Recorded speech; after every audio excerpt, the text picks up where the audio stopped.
Hello everyone. Today I am discussing important MCQ related to GATE biotechnology. It include MCQ, MSQ and NET question. So if this video is helpful for you, please share this video with others and also do like and subscribe this channel for more videos like this. Question first. Decimal reduction time of a bacterial strain is 20 minutes and specific death rate constant in minute inverse.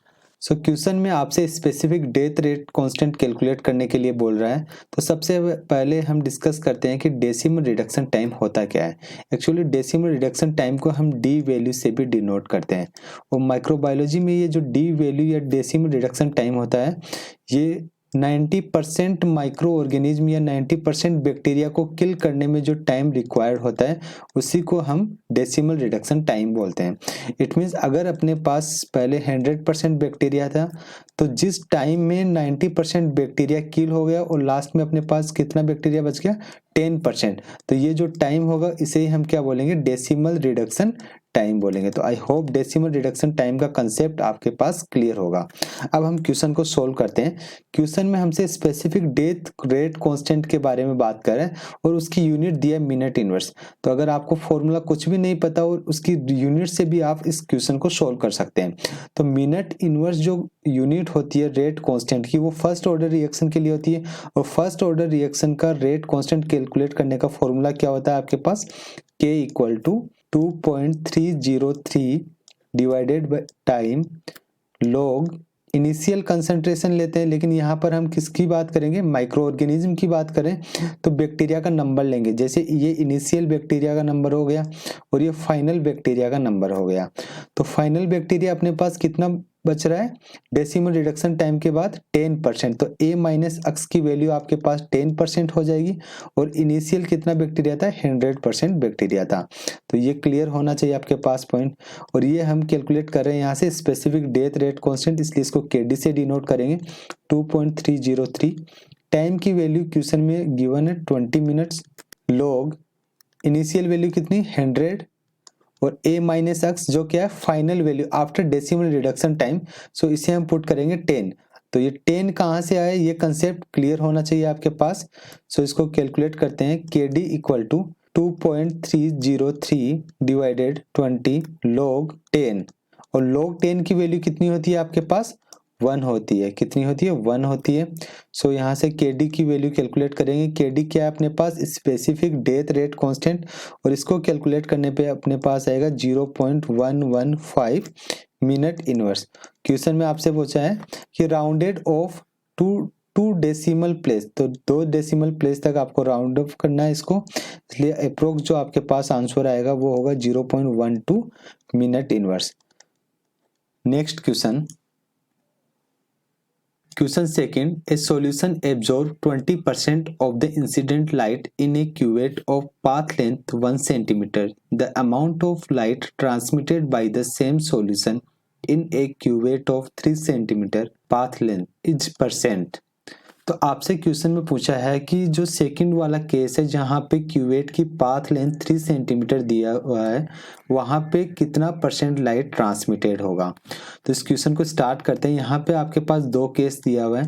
तो case first में क्या दिया हुआ है कि 20% light तो आपके पास absorb हो रही है और जो पाथ लेंथ है वो आपके पास कितनी है 1 सेंटीमीटर। तो एब्जॉर्ब हो रही है लाइट 20%। इस कंसेप्ट को समझते हैं कि ट्रांसमिटेड लाइट क्या है और क्या लाइट एब्जॉर्ब हो रही है। तो जो इंसिडेंट लाइट आपके पास कितनी परसेंट होती है 100% और इस क्यूवेट में आपके पास 20% लाइट एब्जॉर्ब हो रही है और यहाँ से जो लाइट बाहर निकलेगी उसे हम ट्रांसमिटेड लाइट बोलेंगे जो कि आपके पास अब कितनी हो जाएगी 80%, क्योंकि 20% लाइट आपके पास एब्जॉर्ब हो गई है। सो फर्स्ट वाले केस में अगर हम बात करें तो यहाँ पे जो परसेंट ट्रांसमिटेड लाइट होगी परसेंट ट्रांसमिटेड लाइट आपके पास कितनी हो जाएगी 80%। तो 80% वाला कंसेप्ट क्लियर होना चाहिए कि परसेंट ट्रांसमिटेड लाइट 80% क्यों है, क्योंकि टोटल लाइट आपके पास 100% थी और 20% लाइट एब्जॉर्ब हो गई है तो 80% लाइट आपके पास ट्रांसमिटेड होगी। और जो एब्जॉर्बेंस है एब्जॉर्बेंस और ट्रांसमिटेड लाइट के बीच में एक रिलेशन होता है जो कि माइनस log T के द्वारा डिनोट करते हैं, और T यहाँ पे ट्रांसमिटेड लाइट को शो करता है। सो इसको हम यहाँ पे अगर वैल्यू पुट करें तो ये हो जाएगी आपके पास माइनस log कितनी लाइट ट्रांसमिटेड हो रही, 80% ट्रांसमिटेड हो रही है, तो परसेंटेज को हम इस तरीके से भी लिख सकते हैं, परसेंटेज को कन्वर्ट कर दिए यहाँ पर, तो माइनस log 80 डिवाइडेड 100। इसको अगर हम कैलकुलेट करते हैं तो यहाँ से एब्जॉर्बेंस आपके पास आएगी 0.096। log के लिए आपको एग्जाम में कैलकुलेटर दिया हुआ रहेगा, तो वहाँ से आप इजीली सोल्व कर सकते हैं। तो फर्स्ट वाले केस में आपके पास एब्जॉर्बेंस की वैल्यू है वो है 0.096। अब हम बियर लैम्बर्ट लॉ के अकॉर्डिंग एब्जॉर्बेंस को क्या लिख सकते हैं, absorbance equal to epsilon C into L.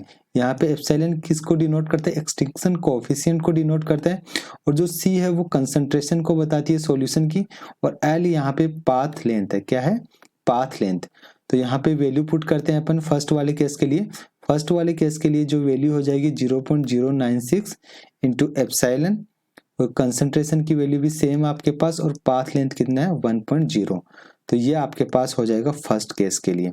Second case में आपके पास क्या दिया है, केस सेकंड की अगर हम बात करें तो केस सेकंड में सब कुछ सेम है, केवल डिफरेंस कहाँ पर है, पाथ लेंथ में। पाथ लेंथ कितनी है सेकंड केस में, 3 सेंटीमीटर है, और आपसे पूछा है कि परसेंटेज ट्रांसमिटेड लाइट क्या होगा। परसेंटेज ट्रांसमिटेड लाइट की वैल्यू नहीं दी हुई है, इट मीन्स आपके पास एब्जॉर्बेंस भी क्या है, अननोन है सेकंड केस के लिए, और एक्सटिंक्शन कोएफिशिएंट एंड कंसंट्रेशन दोनों की वैल्यू सेम है, लेकिन पाथ लेंथ की वैल्यू गिवन है वो कितनी है, 3 सेंटीमीटर। ये हो गया सेकंड केस। तो हम इक्वेशन फर्स्ट और इक्वेशन सेकंड को कैलकुलेट करके एब्जॉर्बेंस की वैल्यू निकाल सकते हैं सेकंड केस के लिए। सो इक्वेशन फर्स्ट को हम डिवाइड कर देते हैं इक्वेशन सेकंड से, तो यहाँ से हम एब्जॉर्बेंस की वैल्यू को कैलकुलेट करेंगे। तो सोल्व करते हैं इसको, 0.096 divided absorbance in second case and extinction coefficient concentration into path length, ये फर्स्ट केस में हो गया, और उसी टाइप से extinction coefficient and concentration and path length ये सेकंड केस में हो गया। ये दोनों सेम है तो आपस में कट हो जाएंगे, और आपके पास यहाँ से एब्जॉर्बेंस की वैल्यू कैलकुलेट करने पे कितनी आएगी आपके पास, 0.096 इंटू 3 इक्वल टू 0.288। ये आपके पास एब्जॉर्बेंस की वैल्यू हो जाएगी सेकंड केस में, जब पाथ लेंथ आपके पास कितना है, 3 सेंटीमीटर है। तो हमारे पास एब्जॉर्बेंस की वैल्यू आ गई है।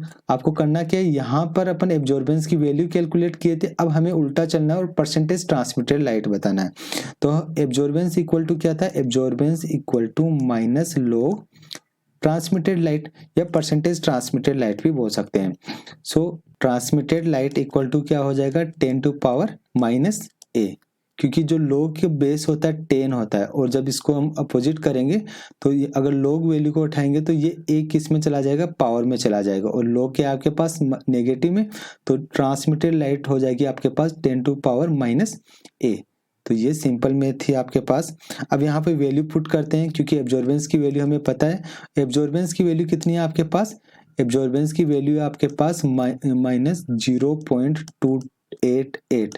तो एब्जॉर्बेंस की वैल्यू पुट कर दी अपन, ए की वैल्यू थी 0.288, और इसको जब हम कैलकुलेट करेंगे तो आपके पास आएगा 0.5152, और इसी को अगर हम परसेंटेज में कन्वर्ट करेंगे तो परसेंटेज ट्रांसमिटेड लाइट आपके पास कितना हो जाएगा, 51.52%।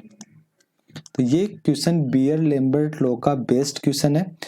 एग्जाम में आपके पास ज्यादातर जो क्वेश्चन पूछा जाता है वो इसी फॉर्मूले से सोल्व हो जाता है। इस फॉर्मूले का थोड़ा एक्सटेंडेड वर्जन है कि आप कैसे इस फॉर्मूले को एक्सटेंड करके परसेंटेज ट्रांसमिटेड लाइट को कैलकुलेट करवा सकते हैं। नेक्स्ट क्वेश्चन दिया हुआ है, the enzyme alpha amylase used in starch hydrolysis has an affinity constant Km, value दी हुई 0.005 molar to achieve 1/4 of the maximum rate of hydrolysis, the required starch concentration in millimolar। तो आपको millimolar में concentration पूछा है। तो question में क्या क्या गिवन है, सबसे पहले वही लिखेंगे हम। एक ही अप्रोच है हमारी क्वेश्चन को सोल्व करने की, 0.005 मोलर। अब और क्या क्या दिया हुआ है कि to achieve 1/4 of the maximum rate of hydrolysis. तो मैक्सिमम रेट ऑफ हाइड्रोलाइसिस को हम वी मैक्सिमम से डिनोट करेंगे, और इस मैक्सिमम रेट ऑफ हाइड्रोलाइसिस की कितनी, 1/4 हो जाएगी आपके पास रेट। ये आपसे दिया हुआ है क्वेश्चन में। और आपसे पूछा क्या है, कंसंट्रेशन ऑफ स्टार्च। तो कंसंट्रेशन ऑफ स्टार्च पूछा है आपसे, Km की वैल्यू दिया हुआ है आपके पास एंड रेट की वैल्यू दी हुई है यूजिंग माइकलिस मेंटेन इक्वेशन। इस इक्वेशन को यूज करके हम इस क्वेश्चन को सोल्व करेंगे। तो माइकलिस मेंटेन इक्वेशन आपके पास क्या होती है, V equal to V maximum substrate upon Km plus substrate. Simple है, बस क्वेश्चन में जो वैल्यू दी हुई है उसको पुट करना आपको। तो V की वैल्यू आपके पास क्वेश्चन में गिवन है V maximum divided by 4 equal to V maximum and substrate concentration आपसे पूछा है। Km की वैल्यू आपको क्वेश्चन में गिवन है 0.005 प्लस सबस्ट्रेट कंसंट्रेशन आपसे पूछा है। V मैक्सिमम से V मैक्सिमम कैंसिल हो जाएगा, क्रॉस मल्टीप्लाई कर लेते हैं इसको, तो 4 substrate equal to 0.005 plus substrate. तो इसको कैलकुलेट करने पे आपके पास आएगा 3 सबस्ट्रेट 0.005 और यहाँ से जब सबस्ट्रेट की कंसंट्रेशन को हम कैलकुलेट करेंगे तो आपके पास फाइनल जो आंसर आएगा 1.67 मिली मोलर। तो ये आपके पास स्टार्च की कंसंट्रेशन हो जाएगी जब आपके पास rate maximum rate of hydrolysis की 1/4 होगी। Next question 4, in a Mendel's dihybrid experiment, a homozygous pea plant with round yellow seed was crossed with a homozygous plant with wrinkled green seed. F1 intercross produced 560 F2 progeny.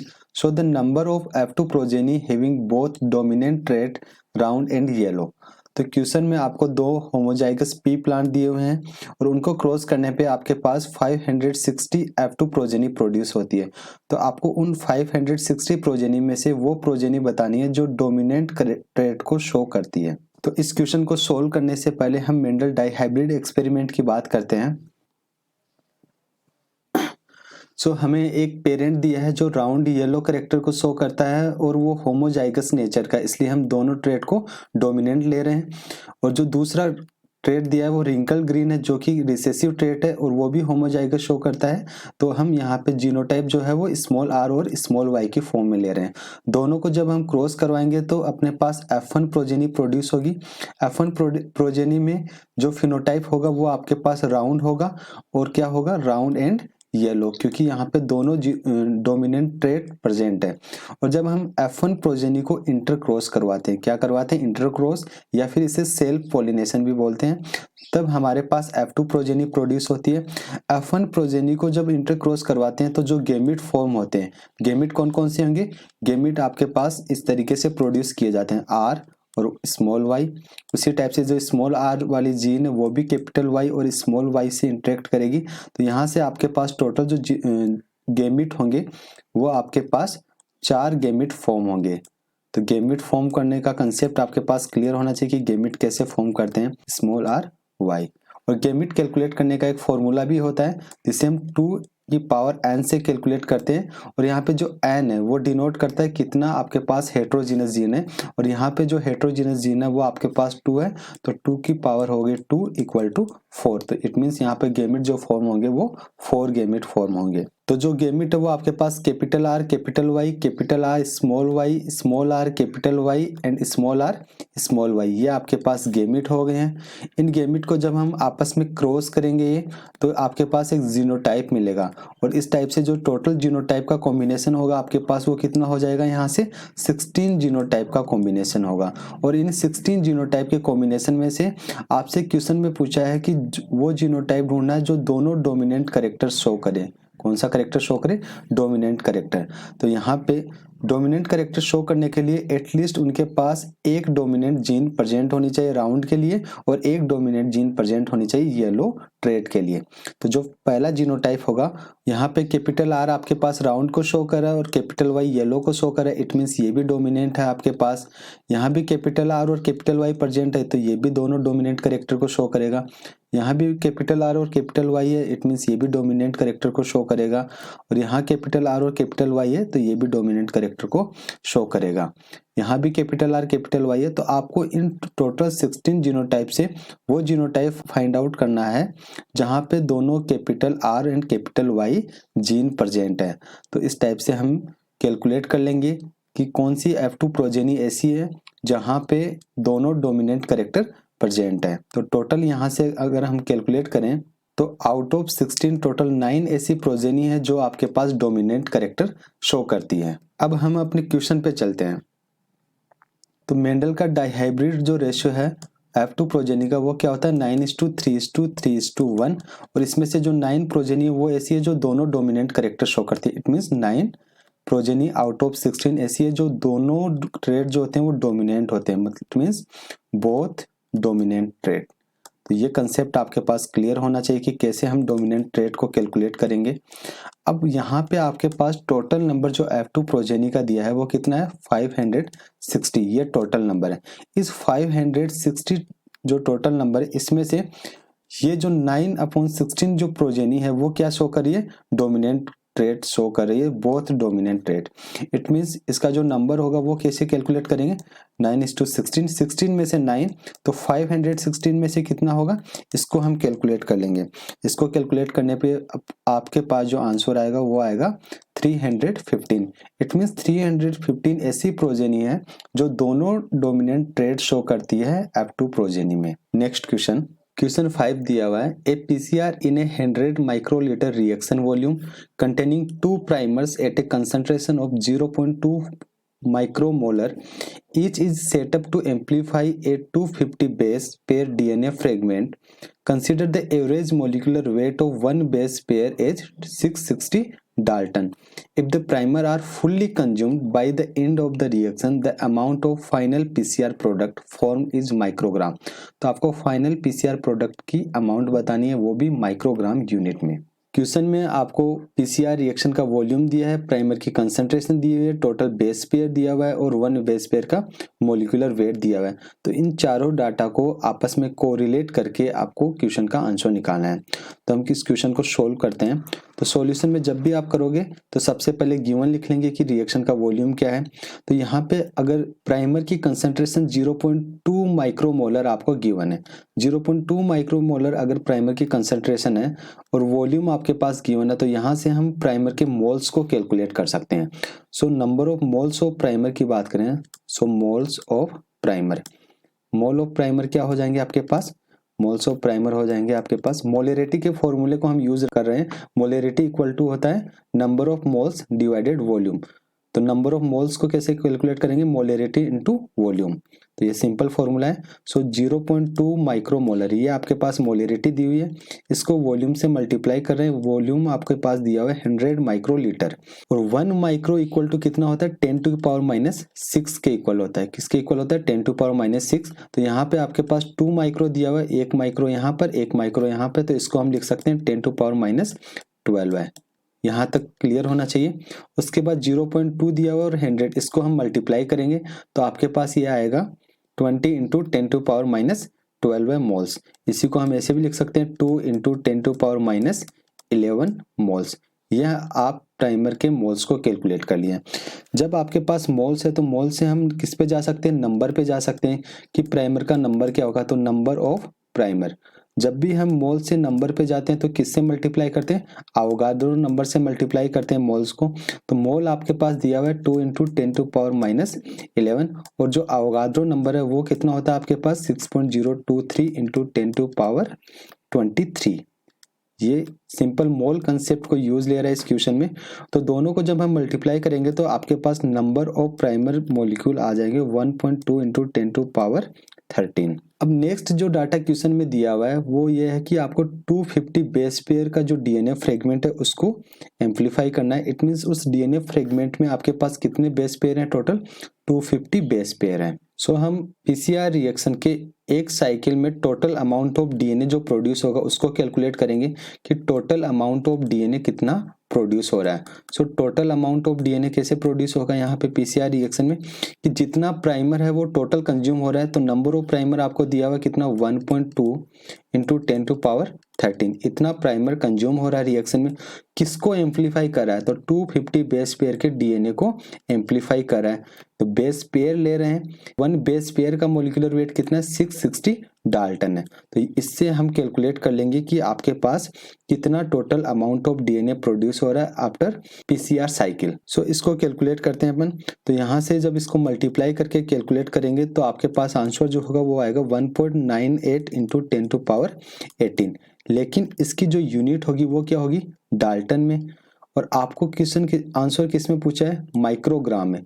तो Dalton जो होता है उसको microgram में convert करने के लिए simple आपको कन्वर्जन यूज लेना है कि 1 डाल्टन इक्वल टू 1.66 इंटू 10⁻24 ग्राम। ये सिंपल कन्वर्जन होता है कि 1 डाल्टन जो होता है वो कितने ग्राम के इक्वल होता है, 1.66 इंटू 10⁻24 ग्राम के। सो अब डाल्टन को हम ग्राम में कन्वर्ट कर रहे हैं, इसलिए इसको मल्टीप्लाई कर देंगे इससे 1.98 इंटू 10⁻18 इंटू 1.66 इंटू 10⁻24। इससे मल्टीप्लाई करने पे आपके पास जो फाइनल आंसर है वो ग्राम में आ जाएगा। सो कितना आएगा ये आएगा आपके पास 3.28 इंटू 10⁻6 ग्राम। लेकिन जो फाइनल आंसर है वो माइक्रोग्राम में पूछा है, और 1 माइक्रो इक्वल टू होता है 10⁻6। तो इसको हम लिख सकते हैं 3.28 माइक्रोग्राम। तो क्वेश्चन बहुत आसान था। क्वेश्चन आपके पास केमिस्ट्री से स्टार्ट होके मोलिकुलर बायोलॉजी में खत्म हुआ है। तो सारे बेसिक कंसेप्ट आपको क्लियर होने चाहिए कि कैसे हम मोलरिटी है उसको कैलकुलेट करते हैं, मोलरिटी से मोल कैसे कैलकुलेट करते हैं, मोल से नंबर कैसे निकालते हैं, फिर टोटल अमाउंट ऑफ डीएनए कैसे निकालेंगे। तो इस तरीके से हम टोटल अमाउंट ऑफ डीएनए को कैलकुलेट कर सकते हैं। नेक्स्ट क्वेश्चन दिया है, in a random mating population capital Y and small y are dominant and recessive allele respectively. If the frequency of capital Y allele in both sperm and egg is 0.70, then the frequency of capital Y small y that is heterozygote. तो question में हमसे पूछा है कि heterozygote की frequency क्या होगी। जब भी हमें होमोजाइगोट की फ्रीक्वेंसी, हेट्रोजाइगोट की फ्रीक्वेंसी या रिसेसिव हेट्रोजाइगोट की फ्रीक्वेंसी पूछेंगे, हम हार्डी विनबर्ग इक्वेशन का यूज लेंगे। हार्डी विनबर्ग जो इक्वेशन है वो क्या होती है आपके पास, P square plus Q square plus 2pq equal to 1। यह आपके पास हार्डी विनबर्ग इक्वेशन होती है। यहाँ पे जो पी स्क्वायर है वो बताता है होमोजाइगस डोमिनेंट की फ्रीक्वेंसी को, और जो क्यू स्क्वायर है वो आपको डिनोट करता है होमोजाइगस रिसेसिव की फ्रीक्वेंसी, और जो 2pq है वो आपके पास बताता है फ्रीक्वेंसी ऑफ हेट्रोजाइगोट। किसको डिनोट करता है, फ्रीक्वेंसी ऑफ हेट्रोजाइगोट। तो अब जो क्वेश्चन में दिया है उससे हम कैलकुलेट कर लेते हैं। क्वेश्चन में आपको दिया हुआ है frequency of capital Y allele, और कैपिटल वाई जो एलील है वो आपके पास क्या है, डोमिनेंट है। तो कैपिटल वाई एलील की फ्रीक्वेंसी दी हुई है 0.70। यहाँ पे एक और इक्वेशन होती है p plus Q equal to 1। It means अगर आपके पास एक की फ्रीक्वेंसी दी हुई है तो दूसरे की फ्रीक्वेंसी हम कैलकुलेट कर सकते हैं। इट मीन्स जो रिसेसिव की फ्रीक्वेंसी होगी वो आपके पास क्या हो जाएगी, 1 माइनस डोमिनेंट की फ्रीक्वेंसी इक्वल टू हो जाएगा 0.30। यहाँ से अब हम हेट्रोजाइगोट की फ्रीक्वेंसी कैलकुलेट कर सकते हैं, और हेट्रोजाइगोट की फ्रीक्वेंसी हम कैलकुलेट करते हैं 2pq से। तो यहाँ पे जो 2pq है, p आपके पास डोमिनेंट है तो डोमिनेंट यहाँ पे कैपिटल Y है, और रिसेसिव आपके पास स्मॉल y है। यहाँ पे हम वैल्यू पुट करते हैं। कैपिटल Y कैरेक्टर की फ्रीक्वेंसी 0.7 दी हुई है, और स्मॉल y कैरेक्टर की फ्रीक्वेंसी 0.3 है जो हम कैलकुलेट किए हैं। अब इसको मल्टीप्लाई करने पे आपके पास फाइनल आंसर 0.42 आएगा, और ये 0.42 है वो किसको डिनोट करता है, frequency of capital Y small y heterozygote. तो आंसर जो होगा वो आपके पास 0.42 होगा। नेक्स्ट क्वेश्चन दिया हुआ है, द पॉसिबल नंबर ऑफ साल first restriction site in a 9 kilo base pair double standard DNA with all 4 base occurring in a equal proportion।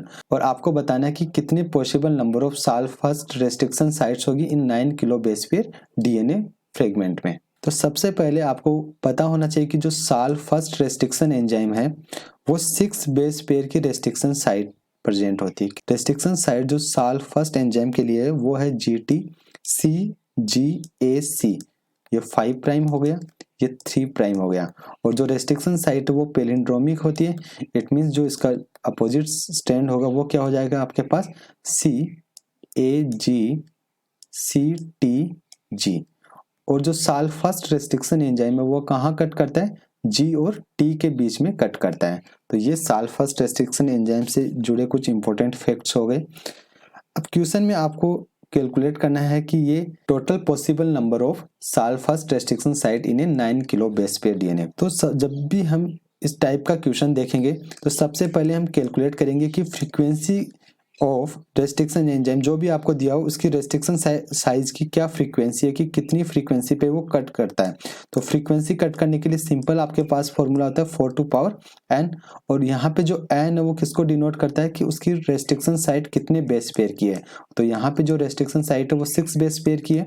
तो इसको कैलकुलेट करने पे आपके पास जो फ्रीक्वेंसी आएगी इस रेस्ट्रिक्शन एंजाइम की वो 4096, इट मीन्स 4096 बेस पेयर पर एक बार साल्फास्ट रेस्ट्रिक्शन साइट प्रेजेंट होती है, या साल्फास्ट रेस्ट्रिक्शन एंजाइम 4096 बेस पेयर पे कट करता है। तो अब आपके पास जो डीएनए फ्रेगमेंट की साइज है वो कितनी दी हुई है, 9 kilo base pair. It means आपके पास दिया हुआ है 9 × 10⁻³ बेस। तो 9 × 10⁻³ बेसिस पे बताना है आपको कि कितनी possible number of restriction site present है। इट मीन्स 4096 बेस पेयर पे एक रेस्ट्रिक्शन साइट प्रेजेंट थी। तो इसको यूनिटी मेथड से कर लेते हैं कि एक बेस पेयर पे कितनी होगी, 4096, 1/4096।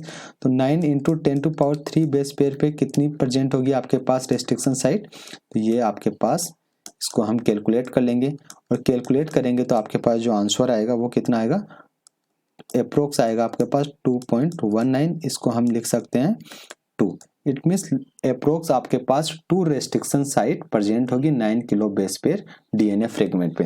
तो इस क्वेश्चन से आपको 2 कॉन्सेप्ट सीखने को मिला। सबसे पहले जब भी आपसे फ्रीक्वेंसी कैलकुलेट कराए कि कोई भी रेस्ट्रिक्शन एंजाइम दे दे और उसकी साइट्स का बारे में बता दे और आपको फ्रीक्वेंसी कैलकुलेट करना हो तो आप ये फॉर्मूला लगा के उसकी फ्रीक्वेंसी कैलकुलेट कर सकते हैं 4⁴n। सेकेंड कंसेप्ट जो था कि कोई भी डीएनए फ्रेगमेंट की साइज दे दे और पूछे कि ये इसमें कितनी रेस्ट्रिक्शन साइट प्रेजेंट होगी, तो उसके लिए फिर आप यूनिटी मेथड को यूज ले सकते हैं। तो ये भी एक बेसिक कंसेप्ट था जिससे आप इस क्वेश्चन को सोल्व कर सकते हैं। नेक्स्ट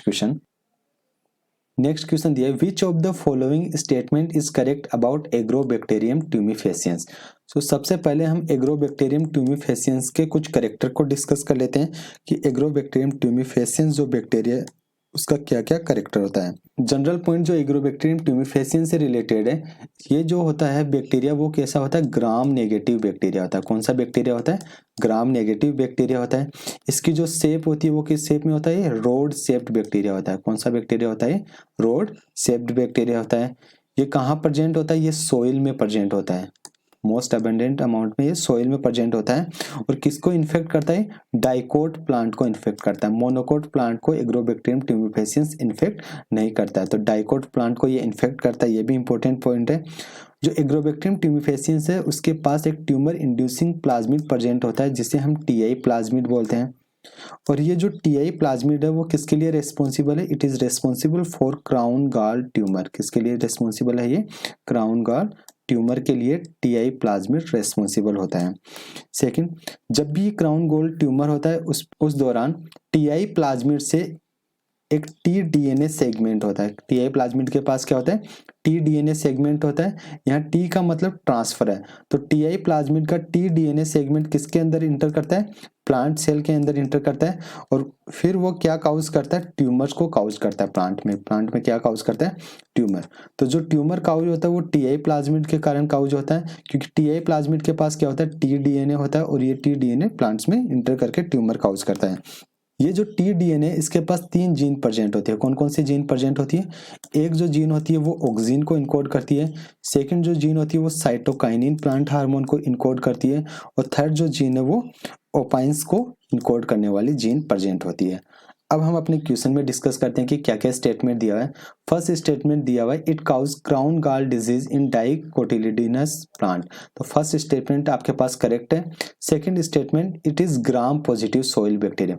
तो ये ग्राम पॉजिटिव नहीं होता, ये क्या होता है, ग्राम नेगेटिव होता है। इट मीन सेकंड स्टेटमेंट आपके पास रॉन्ग है। Third statement, it is used in generating transgenic plant. तो एग्रोबैक्टीरियम ट्यूमेफेसियंस को हम यूज लेते हैं ट्रांसजेनिक प्लांट को जनरेट करने में। इट मीन्स ये स्टेटमेंट भी करेक्ट है। It contain tumour inducing plasmid that is TI plasmid, तो ये स्टेटमेंट भी करेक्ट है। इट मीन्स ये एक एमएसक्यू टाइप का क्वेश्चन है। यहाँ पे जो option A, option C and option D तीनों ऑप्शन करेक्ट है। नेक्स्ट क्वेश्चन दिया है the major difference between hormones that have intracellular receptor and those that have cell membrane receptor is that the former is usually. तो आपको major difference बताना है intracellular receptor and cell membrane receptor के बारे में। So question में आपसे पूछा है कि इंट्रासेल्युलर रिसेप्टर और सेल मेम्ब्रेन रिसेप्टर के बीच में मेजर डिफरेंस क्या है। तो सबसे पहले हम डिस्कस करते हैं कि इंट्रासेल्युलर रिसेप्टर एक्चुअल में होता क्या है। सो इंट्रासेल्युलर रिसेप्टर की जब भी हम बात करते हैं तो सबसे पहले हम डिस्कस करेंगे कि ये प्रेजेंट कहाँ होता है। तो इट मीन्स ये सेल के अंदर प्रेजेंट होता है, और सेल के अंदर कहाँ प्रेजेंट होता है, ये साइटोप्लाज्म में प्रेजेंट होता है। तो intracellular receptor is located in the cytoplasm of the cell. और जो भी रिसेप्टर होता है उसको एक्टिवेट करने के लिए एक लिगेंड मॉलिक्यूल की रिक्वायरमेंट होती है, और इंट्रासेल्युलर रिसेप्टर के लिए ये लिगेंड मॉलिक्यूल किसको क्रॉस करके जाना चाहिए, प्लाज्मा मेम्ब्रेन को क्रॉस करना चाहिए। किसको क्रॉस करता है, प्लाज्मा मेम्ब्रेन को क्रॉस करता है। और प्लाज्मा मेम्ब्रेन को क्रॉस करने के लिए इस लिगेंड के पास कौन सा करेक्टर होना चाहिए, ये लिगेंड आपके पास हाइड्रोफोबिक नेचर का होना चाहिए। किस नेचर का होना चाहिए, हाइड्रोफोबिक नेचर का होना चाहिए। तो ये एक इंपॉर्टेंट डिफरेंस है between intracellular receptor and cell membrane receptor. अब हम डिस्कस करते हैं कि जो सेल मेम्ब्रेन रिसेप्टर है, सेल मेम्ब्रेन रिसेप्टर कहाँ प्रेजेंट होते हैं, ये प्लाज्मा मेम्ब्रेन में प्रेजेंट होते हैं, प्लाज्मा मेम्ब्रेन। सो ये जो लिगेंड होते हैं इस सेल मेम्ब्रेन रिसेप्टर को जो एक्टिवेट करने के लिए जिस लिगेंड की रिक्वायरमेंट होती है, इस लिगेंड को सेल के अंदर इंटर नहीं करना है, सेल में इंटर नहीं करना है, इसको प्लाज्मा मेम्ब्रेन के पास ही रहना है। इट मीन्स इसका जो नेचर होगा वो हाइड्रोफोबिक नेचर नहीं होगा। तो जो मेजर डिफरेंस है वो किसके बेसिस पे, किस लिगेंड के नेचर के बेसिस पे है कि लिगेंड कौन सा नेचर शो करता है।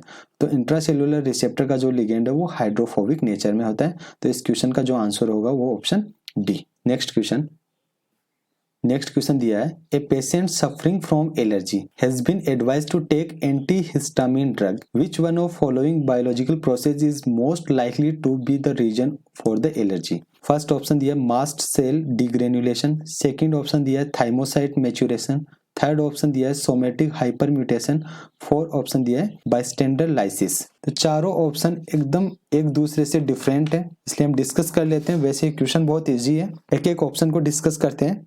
जैसे लास्ट ऑप्शन से स्टार्ट करते हैं। लास्ट ऑप्शन है आपके पास बाइस्टेंडर लाइसिस। ये क्या होता है, ये complement mediated lysis of nearby cell, lysis of nearby cell of a complement active site, complement active site. तो कॉम्प्लीमेंट एक्टिव साइट के आसपास की जो सेल होती है अगर उनका लाइसिस होता है तो हम उसे क्या बोलते हैं, बाइस्टेंडर लाइसिस बोलते हैं। तो ये एक टर्म है इम्यूनोलॉजी की।